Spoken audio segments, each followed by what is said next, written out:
감사합니다. 이렇게 한가람 강단에 서서 성도님들과 함께 만나고 말씀 나눌 수 있도록 기회를 주신 교회와 하나님께 감사드립니다. 먼저 오늘은 간단한 사역 보고를 드리고 또 말씀 전하도록 하겠습니다.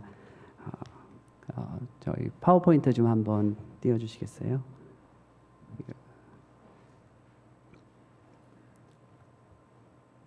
네, 저는 한가람교회에서 파송을 받아서 이제 선교사로 사역한 지 이제 10년이 됐습니다.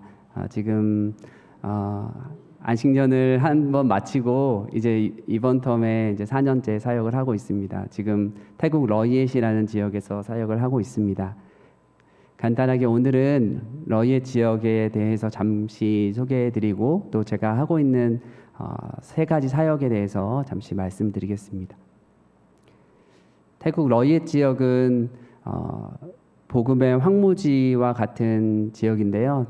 동북부 지역에 속해 있고 저희 교회에서 파송한 김건영 목사님과 같은 그 비슷한 지역에 있습니다. 그리고 러이엣은 하나의 도인데 인구가 한 130만 명 정도 되는 작은 도입니다.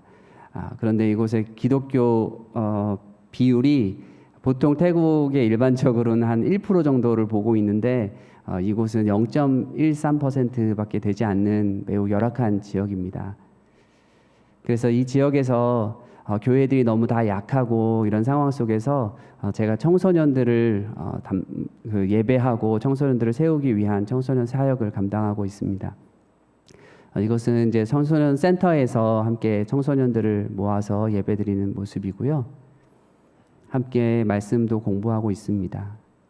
그리고 청소년들을 센터로 오게 하기 위해서 여러 가지 활동들을 하고 있고요. 한국어도 가르치고 또 모임 장소로도 사용하고 있습니다. 궁극적으로 센터를 하고 있는 이유는 사람들을 초청해서 예수님을 전하는 것이고요. 그래서 복음을 제시하고 영접하는 그런 친구들이 있습니다. 이 일을 위해서 제가 학교에 들어가서 학교에서 가르치는 사역도 하고 있습니다. 학교에서는 주로 한국어를 가르치고 한국어를 가르치는 시간에 복음도 제시하고 있습니다. 그래서 이제 복음을 듣고 예수님께 관심을 가진 그런 친구들을 대상으로 해서 학교 점심시간에 따로 모여서 말씀을 가르치고 있습니다. 기독 동아리 사역을 하고 있습니다. 그리고 교회를 한 군데 맡아서 사역을 하고 있습니다. 논드아 교회라는 교회인데요. 이거 주일 예배 모습이고요. 우리 논드아 교회의 성도들 말씀 가르치는 모습입니다. 논드아 교회 중심으로 해서 코로나 시국에 마스크를 나눠주면서 복음을 전했고요. 우리 논드아 교회 성도님들의 변화된 분들이 많이 있는데 시간 관계상 다 소개는 드리지 못하고 여기 사막 아저씨라는 앉아 계신 분이 있는데 이분은 저희 교회에 와서 이제 복음을 듣고 세례를 받으신 분인데 이 아저씨가 처음에 올 당시에 다리가 한쪽이 이제 무릎 아래까지 다리가 없으셨어요. 저는 이제 왜 다리가 없으셨는지 몰랐는데 피부암에 걸려가지고 의사가 다리를 절단해야 된다. 그래서 다리를 절단한 상태였습니다. 그래서 신앙생활을 하는 와중에 다시 그 검사를 했는데 암이 다시 발견이 되어서 발견됐을 당시에 말기암이라고 이야기를 들었습니다. 그래서 의사가 이번에는 허벅지까지 다 절단을 해야 된다고 이야기를 했습니다. 그래서 저희가 함께 기도했는데 우리 아저씨가 허벅지까지 절단하면 이제 의족도 끼울 수 없고 그렇기 때문에 하나님께 모든 건 맡기고 기도했으면 좋겠다 그런 믿음을 가지셔서 함께 기도했는데 우리 하나님께서 살아계십니다. 우리 아저씨가 말기암에서 회복이 되셔서요. 지금 완전히 암에서 자유함을 얻으셨고 항상 이 일을 간증하고 전도하고 다니시고 계십니다. 또 한 가지 사역은 교회 개척 사역을 감당하고 있습니다. 교회 개척 사역은 제가 교회를 이렇게 개척해야겠다 이렇게 마음 먹고 한 것은 아니었는데 한 지역에 가서 전도를 하는 중에 한 20여 명 가량의 사람들이 예수님을 이렇게 집단으로 믿게 됐어요. 그래서 그 지역에 계속해서 저희가 가서 셀 모임도 하고 성경 공부도 인도하고 이렇게 했었는데, 현지 태국 교회에서 이 지역의 20명의 성도들을 위해서 컨산 연합 교회를 함께 개척했으면 좋겠다라는 이런 요청이 있었습니다. 그래서 현지 교회와 함께 연합해서 컨산 연합 교회를 개척을 하게 되었고요. 개척한 지는 이제 한 달 정도 얼마 되지 않은 일인데, 이 교회가 바르게 하나님 말씀 가운데 잘 성장하기를 기도해 주셨으면 좋겠습니다. 네, 오늘 말씀은 갈라디아서 5장 22절에서 24절까지 말씀인데요. 충성은 성령의 열매라는 제목으로 말씀 나누겠습니다. 우리 사랑하는 한가람 교회 성도님들을 만나서 어떤 말씀을 나눌까 제가 고민을 하다가, 요즘에 태국에서 제가 성령의 열매에 관한 시리즈를 설교를 하고 있는데, 그 중에서 충성에 관한 말씀을 나누었으면 좋겠다는 생각을 하게 됐습니다. 그 이유는 먼저는 제가 선교사로서 충성된 종으로 끝까지 살아가고자 하는 소망이 있기 때문이고, 또 우리 한가람의 모든 권속들이 충성된 종으로 살아가기를 원해서 제가 이 말씀을 하게 되었습니다. 마침 오늘 임직자 선출이 있는 날입니다. 말씀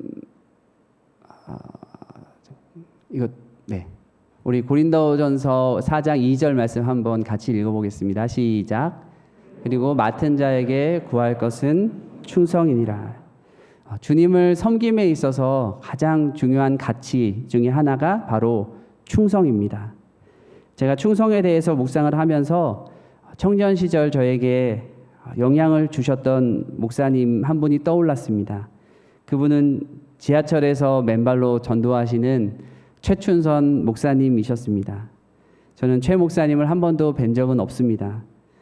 아마 여러분들도 그 팔복이라는 영상을 통해서 최 목사님에 대해서 이렇게 보신 분들이 많이 있을 것입니다. 최 목사님은 주변의 시선에 아랑곳하지 않고 지하철에서 맨발로 하나님의 말씀을 전하셨습니다. 그 중에서 저의 마음에 비수같이 꽂히는 한마디 말씀이 있었습니다. 목사님이 천국 가시기 바로 직전에 영상에서 목사님이 이런 말씀을 하셨습니다. 충성은 열매 가운데 하나요. 목사님이 천국에 가시는 그날까지 몸이 불편하신데 그날까지 지하철에 나오셔서 전도를 하셨습니다. 자신의 사명을 끝까지 충성되게 감당하셨던 것입니다.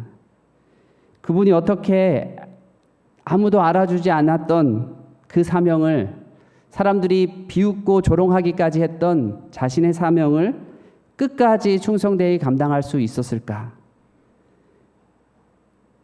그것은 성령의 열매인 충성이 목사님의 삶에 맺혀졌기 때문입니다. 그때 저는 최 목사님처럼 저도 끝까지 충성된 사람이 되어야겠다고 다짐을 하게 되었습니다. 그렇게 다짐을 한 지 한 20여 년이 흘렀습니다. 지금도 마음이 해이해지거나 지칠 때에 최 목사님의 마지막 말씀을 떠올립니다. 충성은 열매 가운데 하나요. 우리 한번 따라해 보겠습니다. 충성은 성령의 열매 가운데 하나요. 그러면 우리는 어떻게 하면 충성된 사람으로 살 수 있을까요? 그 답이 바로 오늘 말씀에 나와 있습니다. 오늘 말씀 갈라디아서 5장 22절 다 같이 한번 읽겠습니다. 시작. 오직 성령의 열매는 사랑과 희락과 화평과 오래 참음과 자비와 양성과 충성과. 오늘 말씀에 성령의 열매, 여러 가지 열매들을 소개하고 있는데 성령의 열매 중에 충성이 있습니다. 충성이 성령의 열매라는 말은 내 힘과 노력으로 내가 충성된 사람이 되는 것이 아니라 성령님과 함께 있을 때에 나도 충성된 사람이 될 수 있다는 이야기입니다. 왜 성령님과 함께 해야만 충성된 사람이 될 수 있을까요? 충성은 우리의 성품이 아닌 하나님의 성품이기 때문입니다. 충성이라는 단어를 하나님의 성품으로 표현할 때에 성경에서는 신실하다라는 표현을 사용하고 있습니다. 성경 곳곳에 하나님의 신실하심에 대해서 노래를 하고 있습니다. 신명기 7장 9절에서 그런즉 너는 알라 오직 내 하나님 여호와는 하나님이시요 신실하신 하나님이시라. 그를 사랑하고 그 계명을 지키는 자에게는 천대까지 그 언약을 이행하시며 인애를 베푸시되라고 말씀합니다. 우리는 육체를 가지고 있기 때문에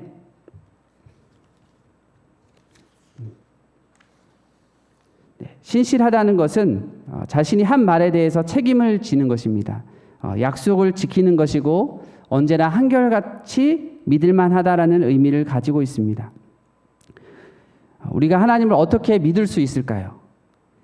하나님이 믿을만한 분이시기 때문에 우리가 믿을 수가 있습니다. 만약에 하나님이 변덕스러운 분이시라면 늘 하나님 눈치를 보면서 신앙생활을 해야 되고 하나님이 어떻게 반응하실지 늘 두려운 마음을 가져야만 할 것입니다. 그런데 우리 하나님은 참으로 신실하십니다. 우리 하나님께서 말씀하신 그 말씀은 약속대로 다 이루어집니다. 우리가 신실하지 못할 때에도 하나님은 약속에 신실하십니다. 하나님은 아브라함과 했던 약속을 기억하시고 이스라엘 백성을 구원하셨습니다. 이스라엘 백성이 한결같이 하나님에 대해서 반역하고 제대로 살지 못했지만 하나님은 아브라함과 했던 그 약속을 잊어버리신 적이 한 번도 없으셨습니다. 그래서 약속대로 여자의 후손을 통해서 예수 그리스도를 보내시고 약속을 이루어 주셨습니다. 고린도전서 15장 3절 말씀, 내가 받은 것을 먼저 너희에게 전하였노니 이는 성경대로 그리스도께서 우리 죄를 위하여 죽으시고, 하나님은 성경에 약속하신 그 말씀 그대로 예수님을 보내주셨습니다.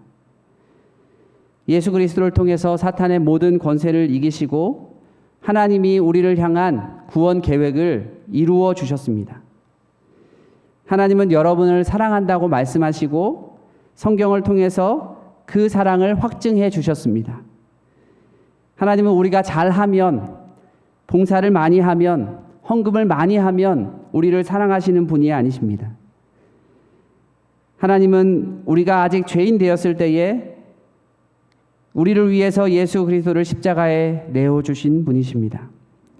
우리가 하나님에 대해서 하나님의 사랑에 대해서 의심할 필요가 없는 이유는 하나님이 항상 변함없으시고 신실하시기 때문입니다. 그런데 우리들은 어떻습니까?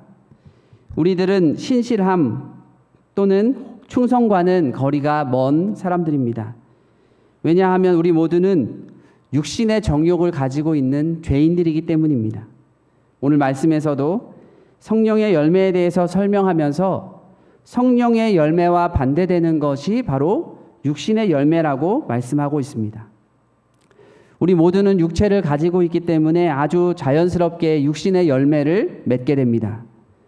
누가 우리들에게 이기적으로 살아야 된다라고 가르치지 않아도 가만히 있으면 우리는 우리 자신을 위해서 살아가게 됩니다. 충성의 반대말이 뭘까요? 배신, 배반입니다. 충성과 배신이 다른 것은 충성은 언제나 변하지 않지만 배신은 상황에 따라 변한다는 데 있습니다. 우리는 본질적으로 충성의 성품보다는 배반의 성품을 가지고 있는 사람들입니다. 그래서 찬송가에도 우리는 늘 주님을 배반하나라는 찬송이 있습니다. 그런 우리가 어떻게 충성된 사람이 될 수 있을까요? 충성되지 못한 우리가 충성되기 위해서는 충성의 성품을 가지신 성령님과 동행하면 되는 것입니다. 그러면 성령님과 동행하는 것이 도대체 무엇일까요? 성령님과 동행한다는 것을 많은 성도들이 잘 이해하지 못합니다. 말씀을 들어도 잘 이해가 되지 않을 수 있습니다. 예수님을 3년이나 따라다녔던 제자들도 다른 말씀은 잘 이해가 되는데 성령님에 대해서 이야기할 때 그 말씀을 이해하지 못했습니다. 왜냐하면 성령님이 보이지 않기 때문입니다. 그런데 예수님은 우리에게 이렇게 말씀하십니다. 요한복음 20장 22절에서 이 말씀을 하시고 저희를 향하사 숨을 내쉬며 이르시되 성령을 받으라. 성령님께 대해서, 성령님과 동행하는 것에 대해서 이해를 하기 위해서는 예수님이 성령을 주시겠다고 하신 그 약속을 믿어야만 합니다. 그리고 우리의 마음을 열고 성령님을 마음에 모셔야만 합니다. 우리의 마음 상태를 먼저 점검을 하고 우리의 마음의 주인의 자리에서 우리가 내려와야만 합니다. 우리가 아직도 마음의 주인의 자리에 앉아있기 때문에 이 말씀을 들어도 잘 이해가 되지 않는 것입니다. 우리는 먼저 우리의 죄를 고백하고 죄에서 돌이킴으로 성령님을 우리의 마음에 모실 준비를 해야 합니다. 그리고 하나님께서 말씀하시면 무슨 말씀이든지 순종하겠다고 결단을 해야만 합니다. 이런 결단은 우리가 예수님을 처음 믿었을 때 그때만 하는 것이 아니라 매일매일의 삶 속에서 해야만 하는 것입니다. 내가 주인의 자리에서 내려오는 그것을 오늘 성경은 정과 욕심을 십자가에 못 박는 일이라고 말합니다. 갈라디아서 5장 24절 말씀 다 같이 한번 읽어보겠습니다. 시작.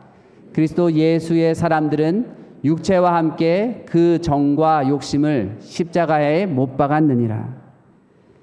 한마디로 말하면 내가 죽어야만 한다는 것입니다. 대부분의 사람들은 이 문제에 대해서 걸리게 되는데 우리에게 도저히 양보할 수 없는 그 어떤 무언가가 있기 때문입니다.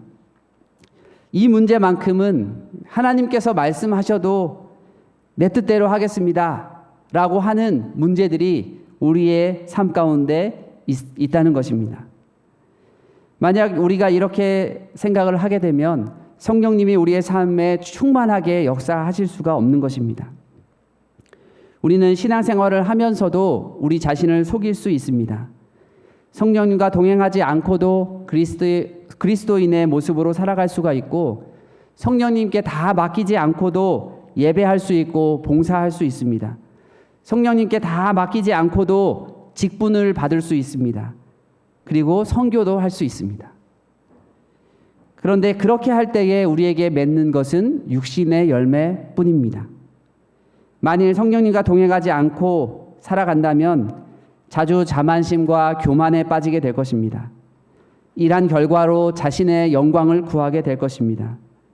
다른 사람이 나를 칭찬해 주지 않으면 시험에 쉽게 빠지게 될 것입니다. 이의 결과로서 나 자신을 드러내게 될 것입니다. 왜냐하면 육신의 열매는 항상 나 자신에게 집중되어 있기 때문입니다. 나를 드러내기 위해서 다른 사람을 깎아내리는 일도 하게 될 것입니다. 반면에 일이 잘 되지 않으면 쉽게 좌절하고 낙심하고 포기해버리게 될 것입니다. 그런 사람의 삶에 다툼과 분쟁이 끊이지가 않습니다. 이것이 바로 오늘 말씀에서 말한 육신의 열매들입니다. 우리가 성령님께 우리의 인생을 맡기지 못하는 또 한 가지 이유는 나에게 있는 자유가 사라질까 봐 두렵기 때문입니다. 우리는 충성된 종이 되어야만 하는데 종이 되라고 하면 거부감이 들게 됩니다. 왜냐하면 종이라는 말은 자유가 없는 상태를 의미하기 때문입니다. 왜 우리가 죽어야 하는데 죽지 못할까요? 내가 죽는다면 나에게는 더 이상 자유가 없다라고 생각하기 때문입니다. 그런데 바울은 자기 자신을 소개할 때에 그리스도의 종이라고 소개하고 있습니다. 로마서 1장 1절 말씀에 예수 그리스도의 종 바울은 사도로 부르심을 받아 하나님의 복음을 위하여 택정함을 입었으니 라고 말씀합니다. 바울은 스스로 종이 되기를 원했습니다. 왜 그랬을까요? 사실 우리는 한 번도 자유인인 적이 없었습니다. 우리가 우리의 육신의 소욕을 쫓아 살아갈 때에 사람들은 내가 내 마음대로 살아가기 때문에 내가 자유인이라고 생각합니다. 그러나 내가 하고 싶은 대로 살아갈 때에 우리는 육신의 노예로 살아가고 있는 것입니다.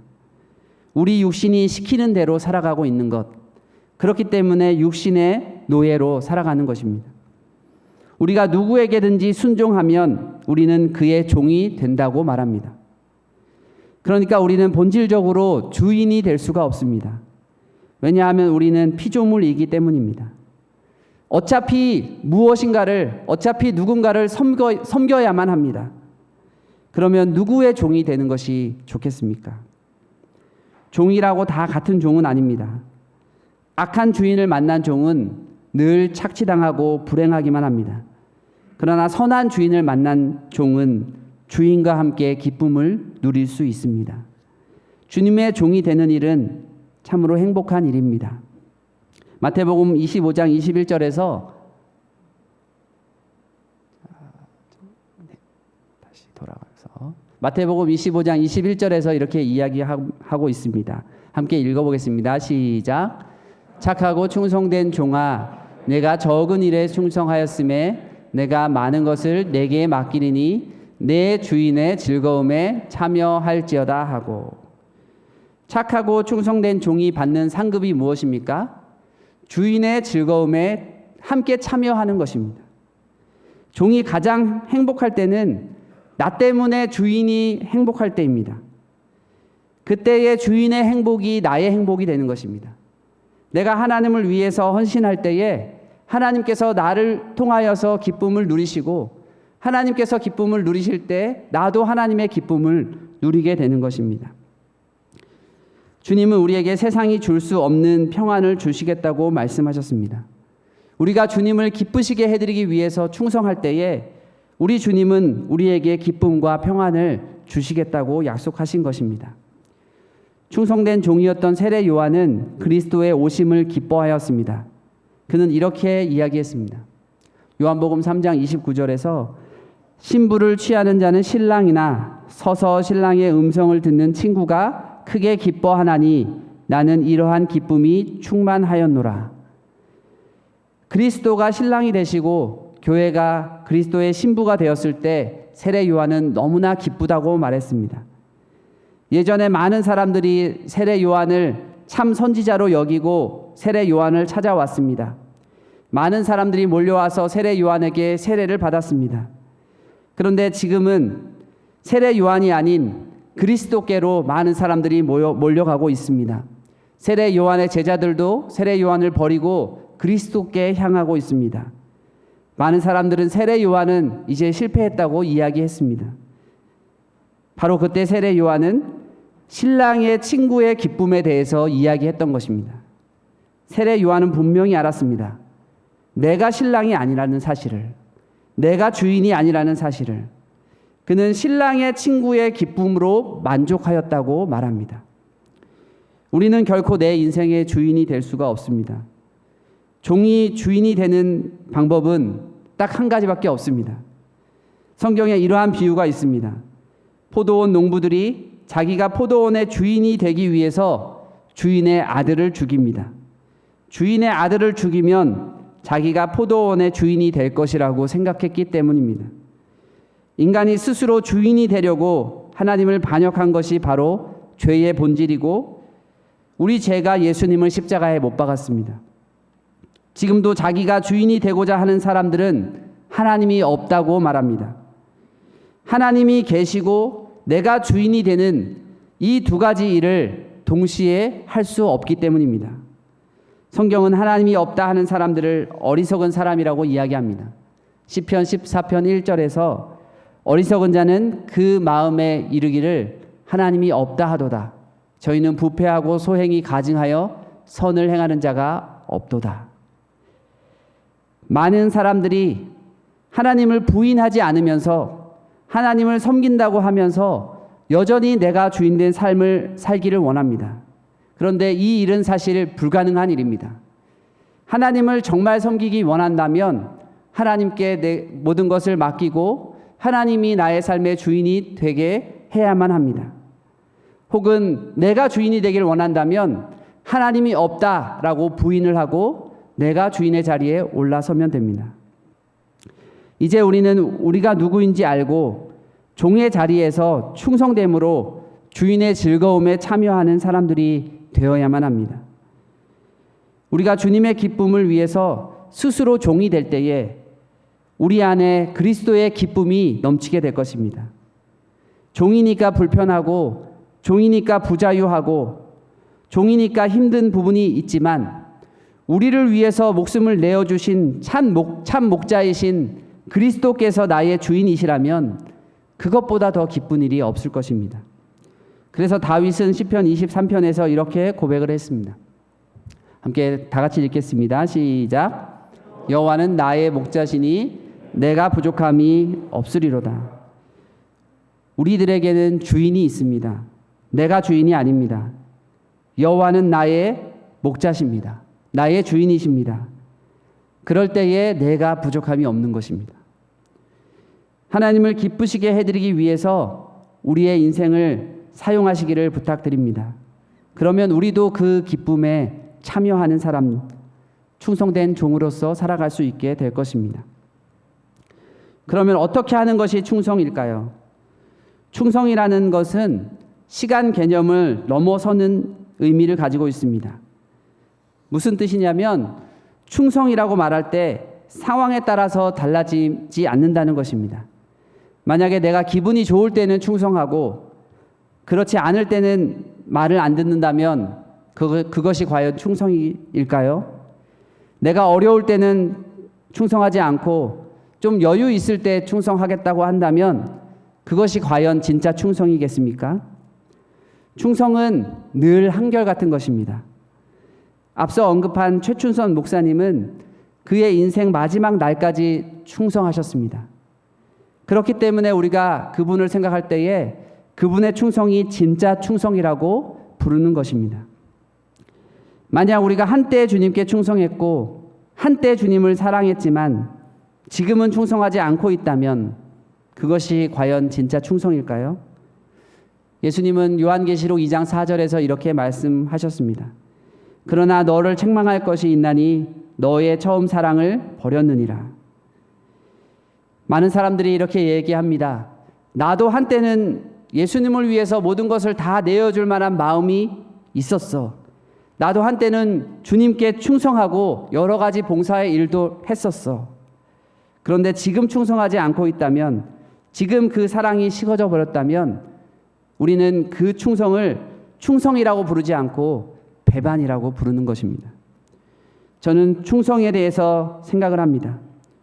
저도 주님을 사랑해서 주님께 모든 것을 드리려는 열정을 가지고 선교사로 헌신을 하였습니다. 처음에 결단과 헌신도 물론 중요합니다. 그런데 만약 제가 끝까지 충성하지 않고 그동안 충성하지 않는다면 그동안에 했던 그 모든 것들은 아무것도 아닌 것입니다. 우리는 끝까지 충성하는 사람이 되어야만 합니다. 예수님은 제자들을 사랑하셨는데 그 제자들을 끝까지 사랑하셨습니다.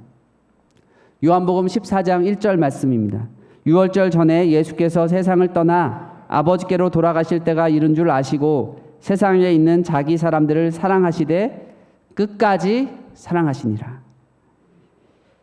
만약에 예수님이 한때 제자를 사랑했다가 제자들 하는 거 보니까 싹수가 노래서 제자들을 버리셨다면 우리는 그 사랑을 신실하다라고 말하지 않을 것입니다. 그리고 그 사랑에 감동하지도 않을 것입니다. 예수님은 제자들이 자신을 배반하실 것을 아시면서도 제자들이 예수님을 부인하고 도망갈 것을 미리 아시면서도 끝까지 사랑하셨습니다. 주님은 여러분을 처음 여러분이 주님을 만났을 때나 지금이나 변함없이 사랑하십니다. 여러분이 잘 살았을 때나 혹은 넘어지고 실수를 하고 방황하고 주님을 떠나 있을 때에도 주님은 한결같이 여러분을 사랑하셨습니다.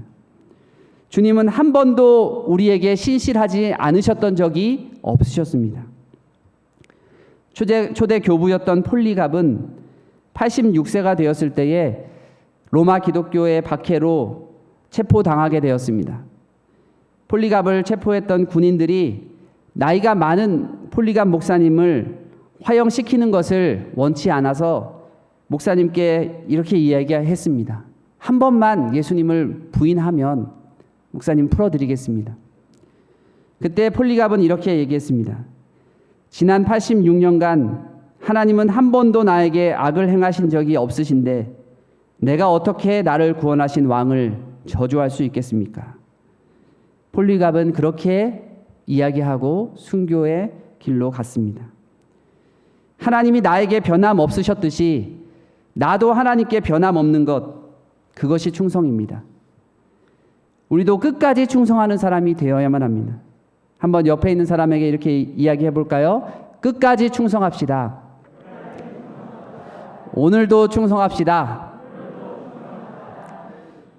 과거 우리의 신앙이 어땠었는지, 과거 내가 어떠한 헌신을 했었었는지, 그것보다 더 중요한 것은 내가 오늘 충성하고 있는가, 나는 정말 끝까지 충성할 수 있는가입니다. 바울은 주님을 위해서 너무나 많은 일을 했습니다. 그런데 바울은 자기가 한 일에 대해서는 기억하지 않겠다고 했습니다. 그리고 마지막까지 충성된 사람으로 남기를 원했습니다. 아무리 많은 일을 했다고 하더라도 마지막까지 충성되지 못한다면, 마지막 결승선을 통과하지 못한다면 그 모든 충성했던 것들이 아무 의미가 없는 것입니다. 그래서 바울은 마지막 인생의 순간에 이렇게 고백을 했습니다. 우리 다 같이 한번 읽어보겠습니다. 디모데후서 4장 7절 8절 말씀입니다. 시작.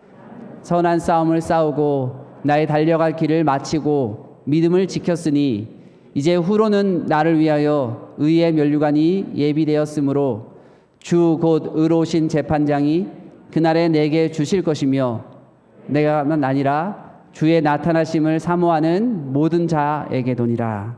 아멘. 우리가 세상을 떠나가는 마지막 날에 우리도 이 말을 할 수 있었으면 좋겠습니다. 내가 끝까지 충성했다고, 내가 선한 싸움을 싸우고 믿음을 지켰노라고 고백할 수 있는 성도님이 되기를 원합니다.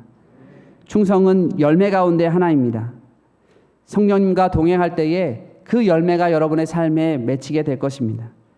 우리 모두가 주님 앞에 서는 날 잘하였도다 착하고 충성된 종아 라는 칭찬을 주님께 받는 우리 한가람 모든 권속들이 되기를 주님의 이름으로 축원드립니다.